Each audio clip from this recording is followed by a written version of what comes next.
예, 오늘은 고난을 낭비하지 말라, 적극적으로 살라. 고난을 낭비하지 말라, 적극적으로 살라라는 제목으로 하나님 말씀 증거하도록 하겠습니다. 이렇게 설교를 할 때도 보면은 이렇게 원고 이렇게 준비된 게 있지 않습니까? 근데 너무 성령께서 뜨거움을 주시고 갑자기 감격이 생기면은 이렇게 딴 데로 좀 이렇게 빠질 수 있죠. 자기 감격을 얘기하고 그리고 다시 돌아오면 되잖아요. 뭐 영영 돌아오지 않으면 문제가 되지만 오늘 그 내용입니다. 바울이 쭉 기술을 하다가 1절부터 이제 2절부터죠. 2절부터 13절까지 너무 흥분이 돼가지고 자기 간증 얘기가 쭉 나와요. 그리고 다시 14절로 연결이 된다는 것입니다. 그래서 오늘 이게 특별한 내용인데 뜨거운 내용이에요. 뜨거운 내용. 자기 엑기스가 이제 있는 건데 내적으로 의미 찾으라는 거예요. 고난 속에서 의미를 찾으라. 의미만 있으면 어떤 것도 다 이길 수 있다라는 거예요. 의미. 그게 첫 번째 핵심이고 두 번째는 이제 행동입니다. 적극적으로 복음으로 행동하라는 거예요. 그러니까 배우든지 가르치든지 중립은 없다라는 거예요. 다 적극적이라는 거예요. 멍청하게 멍 때리고 있으면 안 되고 모르면 배우고 듣고 알면 가르치라는 거예요. 그게 오늘 핵심입니다. 그러니까 의미를 추구하라, 적극적으로 행동하라. 첫 번째 내용 보겠습니다. 고난에서 의미를 찾으라는 것입니다. 또 다른 말로 하면 의미 못 찾으면 고난을 낭비하는 거죠. 고난을 낭비하지 말라라는 것입니다. 그래서 1절부터 이렇게 쭉 보면은 1절하고 13절하고가 내용이 유사하겠죠. 왜냐하면 어디 딴 데 가서 막 뜨겁게 얘기하다가 다시 원류로 돌아오려고 그러면은 비슷하게 돼야 되잖아요. 근데 이게 왜 얘기를 하게 됐냐면 1절을 보세요. 너희 이방인을 위하여 갇힌 자 된 나 바울은 그러잖아요. 그러니까 지금 사도 바울이 옥중에 있지 않습니까? 옥중 서신이잖아요. 감옥에 있으니까 아마 감옥 밖에 있는 성도들이 위축이 되면 어떡할까라는 그런 마음 때문에 그래서 이게 이제 기술이 된 거예요. 고난 때문에, 환난 때문에 너 위축되지 마. 그래서 13절 보면 좀 비슷한 걸로 연결이 되죠. 이러므로 너에게 구하노니 너희를 위한 나의 여러 환난에 대해 낙심하지 말라. 이것은 너희 영광이라.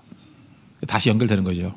내가 지금 옥중에 있고 갇힌 것 때문에 너희들이 위축되는 거 원치 않아.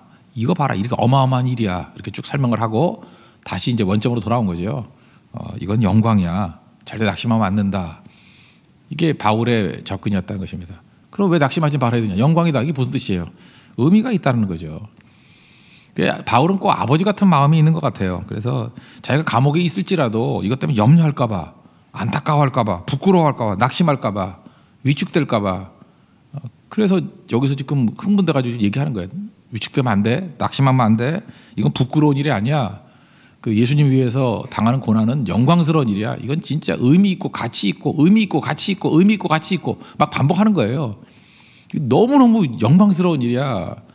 이거 세상 사람들이 말하는 것대로 속지 마라. 이런 거죠. 우리 인생도 되게 그럴 때가 많아요. 믿음 생활 하다가 낙심할 것도 아닌 것 같고 다 낙심을 해요. 그럴 때는 정신 차리라는 거죠. 야, 이게 우리 영광이야. 낙심할 게 아니라 이게 하나님 앞에 제대로 가고 있다는 뜻이야. 해석을 그렇게 하면 안 되는 거야. 그렇게 얘기를 해야죠.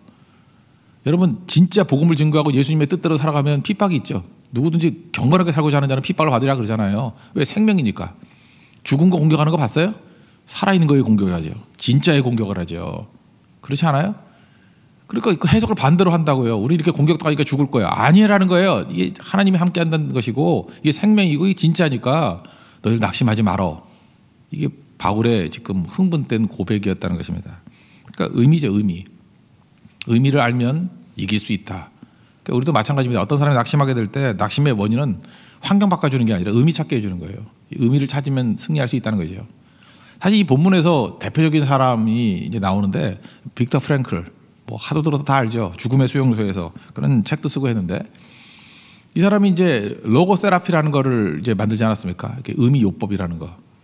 자기 경험도 있는 거죠. 아우슈비츠에 이제 끌려갔습니다. 이 집은 이게 원래 오스트리아 출신의 유대인이에요. 비인 의과대학 나오고 그래서 잘 살던 사람이었는데 이제 끌려간 거죠. 이제 결혼했습니다. 아내는 다른 수용소에 있다가 죽었고 부모님은 자기가 소식을 들었어요. 아우슈비츠 가스실에서 죽었어요. 그리고 남동생 하나는 강제 노역하다가 죽고 더 비참한 거죠. 여동생 하나는 2차 대전 끝날 때까지 몰랐어요. 나중에 늦게 만났어요. 그러니까 그 당시에는 다 죽은 줄 알았어요. 자기가 혼자 남은 줄 알고. 근데 자기가 살아남았던 이유가 뭐죠? 의미를 찾은 거예요. 그죠? 의미. 이게 내가 사명이 있다. 그래서 뭐 그런 얘기 있잖아요. 뭐 이렇게 깨진 병 갖고 막 면도도 하고 시퍼렇게 돼 있으니까 삶의 의지가 있고 의미가 있으니까 죽이지도 못하더라. 뭐 그런 얘기들. 전쟁 끝나고 난 다음에 이제 이 사람이 의사니까 정신과 의사니까 이제 우울증이나 뭐 이렇게 상태 안 좋은 사람도 오지 않습니까? 올 때마다 좀 공격적으로 질문했대요. 당신 그렇게 사는 게 어려운데, 그 환경이 어려운데 왜 죽지 않고 있냐고. 죽으라고. 그러니까 의사니까 이렇게 얘기하는 거예요, 그죠? 의미를 두고 죽으라고. 그랬더니 사람들이 버럭버럭 화를 내더라는 거예요. 이제 뭔 소리 하느냐고. 이렇게 우리 애들이 있는데 어떻게 죽냐고. 내가 부모님 모셔야 되는데 어떻게 죽냐고. 내게 할 일인데 이게 어떻게 죽냐고. 의미죠, 의미. 의미요법의 의미. 그래서 잘 보니까 삶의 일이라는 의미를 갖고 있는 사람들은 환경이 아무리 열악해도 안 죽더라는 거예요. 반면에 환경이 아무리 좋더라도 의미를 못 찾는 인생은 스스로 자살하고 약물 복용하고 그렇게 되더라는 거예요. 그래서 사실 이게 처음 나왔을 때 이게 굉장히 센세이션을 일으켰던 책이에요. 그죠? 이게 의미가 얼마나 중요한지. 그래서 니체 말을 인용해서 그렇게 얘기했어요. 왜 살아야 되는지를 아는 자는 어떤 상황에서도 견뎌낼 수 있다. 그러니까 이 사람은 그래서 왜가 있으면은 무엇이든 견뎌낸다는 거예요. 내가 왜 하는지를 알게 되면 무엇이든 견뎌낸다는 거예요. 이번 11차 네팔 선거도 마찬가지 아닙니까? 굉장히 그 벅찬 일정이었어요. 뭐 그거 아마 그냥 하라 그러면 누가 하겠어요, 그거? 의미를 가지니까 이게 복음 증거하고 영혼들 살아가는 것들 보이고 의미예요. 의미밖에 더 있어요. 그냥 하루 종일 의미 먹고 산 거예요. 그러니까 이겨내죠, 다. 거기 성교도원들 49명의 면면들이 그렇게 뛰어난 퀄리티의 사람들 아니에요. 뭐 그거 말고도 별거 아닌 거에도 팍팍 쓰러지는 사람들인데 왜 그땐 참았죠? 왜 이겨내죠? 의미니까 의미. 저도 뭐 거의 죽을 상황이 됐을 상황이었는데 저는 의미 딱 하나 삼았어요. 여기 와가지고 내가 할 게 뭐냐? 새벽기도 증거하는 거다. 그래서 딱 1시간만 살아 있었어요. 나머지 23시간은 죽어 있고. 그 의미죠. 내가 이거 하고 이거는 하고 쓰러지겠다라고 마음 먹으니까 그걸 해내잖아요. 그죠? 1시간은 뽑아내잖아요. 거기서 충분히. 그 의미라고 인간은 그런 존재라는 것입니다. 그러니까 이걸 꼭 붙들고 나가야죠. 그래서 12절 보니까 담대함과 확신을 가지고 그러잖아요. 의미가 있으면 담대함과 확신이 있다라는 것입니다. 여러분들 삶의 의미 찾아야 됩니다. 의미 찾지 못하면 문제가 되는 거죠. 고린도후서 1장에 보면 그 미로장인데 거기 이런 얘기가 나와요. 6절에 바울 얘기해요. 우리가 환난 당한 것은 내가 왜 환난을 이렇게 많이 당하는지 아느냐? 이제 고린도 교회 너희들에게 위로와 구원을 주기 위해서 그렇다. 그러니까 바울은 지금 아무리 환난을 당해도 어렵지 않다라는 거예요. 왜냐하면 이게 의미가 있는 거기 때문에 내가 이 환난 당한 만큼 너희들이 위로받고 구원받는다는 거예요. 그리고 뒷부분에 뭐라고 되냐면 우리가 받는 것 같은 고난을 너희도 견디게 하느니라. 이게 무슨 얘기냐면 이제 알았냐? 내가 쭉 설명한 거? 니네도 그렇게 살아야 돼. 너희도 나같이 고난 당하기를 원해. 왜? 니네들이 고난 당하는 걸 통해서 또 많은 사람들에게 위로와 구원을 줄 수 있기 때문에 이게 연속이 되는 거죠. 제 친구 목사가 있습니다. 이인호 목사라고. 뭐 한 2년 전인가 썼던 책이 있는데 제목이 멋있어요. 버려진 것이 아니라 뿌려진 것이다. 뭐 이런 책을 썼어요. 그래서 말장난 되게 잘해요. 제 동기인데 그 뭐 내용을 보면 그래요. 성경에서 쭉 찾아가지고 우리는 다 버려졌다고 생각되는 케이스들이 쭉 있다라는 거예요. 요셉 같으면 버려졌다고 생각되잖아요. 그게 뭘 버려진 거냐는 거예요. 우리 알지요. 자기 가족과 민족을 구원하기 위해서 뿌려진 거지. 계속 뭐 그런 얘기들이에요. 예. 버려진 게 아니라 뿌려진 거다.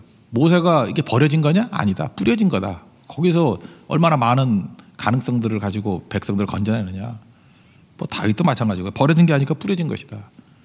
씨도 이렇게 보면은 농사 모르는 사람 버린 것 같잖아요. 버리는 것 같지만 그게 버린 거예요? 뿌려진 거지. 우리의 많은 일들을 마귀는 이렇게 네이밍을 하잖아요. 넌 버려진 거야. 잊혀진 거야. 근데 아니라고 하나님은 뿌려진 거야. 이렇게 얘기하잖아요. 사도행전 8장에도 보면은 스데반 이후에 핍박이 일어났잖아요. 다 흩어졌어요. 버려진 거죠. 집 다 잃어버리고 버려진 것 같은데 아니라는 거예요. 성경 뿌려진 거라고. 흩어진 그 원어 보면 뿌려졌다는 개념의 뜻이에요. 뿌린다는 뜻이에요. 뿌려진 거다. 우리 인생도 맞아요. 해석을 잘해야 됩니다. 우리 버려진 거 아니에요. 뿌려진 거지. 그래서 이기는 거죠. 제가 일전에 한번 그 스탠포드 대학 얘기를 했죠. 세계에서 두 번째로 캠퍼스 큰 학교. 뭐 첫 번째가 뭐 모스크바에 있는 뭐 러시아는 워낙 크니까 뭐 거기가 1등이라 그런 것 같고 2등이 하면 스탠포드. 그 샌프란시스코 밑에 오면 있잖아요. 그 우리 한국 사람들 정치하다가 떨어지면 맨날 거기 가잖아. 팔로알토 후보 연구소. 거기 가보면요. 우리나라에서 다 잘린 공직자들 거기 다 있어. 쭉 보면 많이 보던 사람이야. TV에서. 그런데 팔로알토 거기 가면은 이 스탠포드 대학이 어떻게 세워진지 알죠? 어떤 부자가 있었어요. 릴랜드 그 스탠포드라고. 근데 결혼해서 14년 만에 애 못 낳다가 그러니까 아브라함 같아요. 애 잘 못 낳다가 14년 만에 아들을 낳았는데 그놈이 16살에 유럽 여행 갔다가 전염병으로 죽었어요. 그러니까 이게 모리아산에선 아브라함은 죽지 않고 살아왔지만 이건 죽었어. 그때 얼마나 이게 괴롭겠어요. 돈이고 뭐고 필요하겠어요. 그죠? 자기 인생이 다 무너지는 거지. 근데 뭐 꿈속에 뭐 아들이 나타났대. 뭐 그렇게 살지 말라고 엄마 정신 차리라고. 그래서 세운 게 스탠포드 대학이에요. 잘 죽었죠, 걔. 그죠? 그렇게 명문대학 나오니 여러분들 스탠포드 대학 가기 쉽지 않아요. 되게 샌프란시스코 가보면 그 주변 대학까지 거기 잘 못 가. 되게 좋은 학교인데 그런 학교 이제 만들었거든요. 근데 이제 재밌는 건 뭐냐? 캠퍼스가 무지무지 커요. 거기 뭐 쇼핑몰만 해도 백화점만 해. 내가 딴 데 가고 싶지 않은데 거기를 한번 가보고 싶어. 내가 살 게 하나 있어가지고. 하여튼 그런데 되게 크거든요. 좋고 멋있어요. 근데 그 팔로알토에 가면 거기 채플이 있어요. 그 사모님 이름이 뭐더라? 하여튼 뭐 무슨 이름을 잊어버렸는데 전 세계에서 좋은 글들을 벽에다가 다 써놨어요. 이렇게 써놨는데 성경 말씀은 아닌데 이런 거예요. 고통에 관한 얘기인데 자기가 고통을 겪었으니까 사랑하는 아들 어렵게 얻었고 또 어렵게 잃었고 하나님께서는 인간에게 가까이 오시기 위해서 고통을 통해서 가까이 오셨대요. 예수님 십자가를 통해서 우리에게 오셨죠. 맞죠? 그래서 하나님은 고통을 가지고 우리에게 오셨대요. 고통이라는 문을 통해서 우리에게 오셨대요. 그리고 인간은 하나님께 가장 가까이 가는 통로가 또 고통이래요. 그래서 고통 속에서 하나님과 인간이 만난대요. 참 멋있는 표현 아니에요? 그 벽에 써 있어요, 벽에. 그러니까 고통이라는 것이 우리가 그렇게도 맞이 않는 게 뭐예요? 하나님을 만나는 거 아니에요? 임재 아니에요? 그래서 구약에는 제사 드리고 그 다음에 그 출애굽한 백성들이 하나님의 임재를 만나기 위해서 성막 만들고 또 솔로몬의 성전 만들고 그리고 예수님께서 그러죠. 어디서 주님 만날 수 있겠습니까? 그게 우리 목적 아니에요? 우리 소외된 인간이 하나님 만나야 되잖아요. 만날 수 있는 길이 예배라 그러고 요한복음 4장 보면 또 마태복음 18장 보면 두세 사람이 내 이름으로 모인 거 내가 함께 하겠다. 그러니까 임재가 그렇게 중요한 거 아니에요? 임재가. 근데 그 중요한 임재가 언제 있다고요? 고통 속에. 하나님도 고통을 가지고 오고 우리도 고통 가지고 나간다는 거예요. 제가 이제까지 이렇게 주변 사람들 보면은 가장 아름다운 러브 스토리 우리 교인들 가운데도 있잖아요. 우리 교회도 있고 뭐 이전에도 있었고 제가 겪었던 가장 아름다운 러브 스토리 가장 뜨겁게 사랑하는 사람들을 보면은 다 고통에서 만난 거예요. 고통도 없이 그냥 뭐 평탄해요. 뭐 남편도 잘 나가요. 아내도 잘 나가요. 애들도 잘 나가요. 함께 모일 시간이 없어 전혀.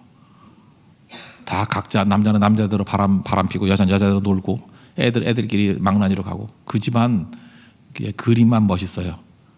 콩가루 집안이에요. 근데 뭐 엄마가 아프다든지 뭐 아버지가 뭐 망했다든지 뭐 이렇게 고난이 오기 시작하면 가정이 똘똘 뭉쳐지고 거기서 모든 아름다움이 다 피어나게 되더라고요. 그래서 뭐 일부러 고난 당할 필요 없어요. 그냥 가만히 있어도 알아서 고난이 오니까 걱정하지 말아요. 그래서 그거를 낭비하는 인생은 진짜 어리석은 인생이라는 거예요. 고난이 그게 얼마나 중요한 때인데 저는 그래서 요즘에 이런 생각을 해요. 뭐 저 자신도 그렇고 우리 성도들도 그렇고 누가 고난이 왔다 그러면은 겁이 나는 게 아니라 어떤 아름다움이 있을까 이런 거. 어떤 아름다움이 있을까. 저는 사실 이번에 그 네팔 가서 좀 아파서 뭐 많이 뛰지 못했기 때문에 뭐 식중독이라 그래야 되나 너무 좋았어요. 진짜 정말 성교를 기도로 시작해서 기도로 마쳤다니까요. 막 비구름도 막 기도로 몰아내고 그죠? 뭐 여러 가지로 그리고 만날 수가 없으니까 계속해서 그 내용들 보면서 기도하고 이런 거구나. 오히려 몸이 약해지니까 영이 강해지는구나.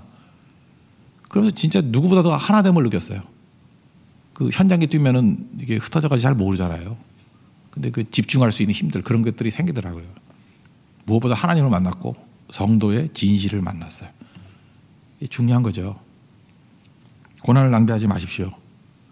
그래서 하나님 앞에서 고난 가운데 의미를 찾고 그 의미 속에서 또 날아오르는 믿음의 종 되기를 바랍니다.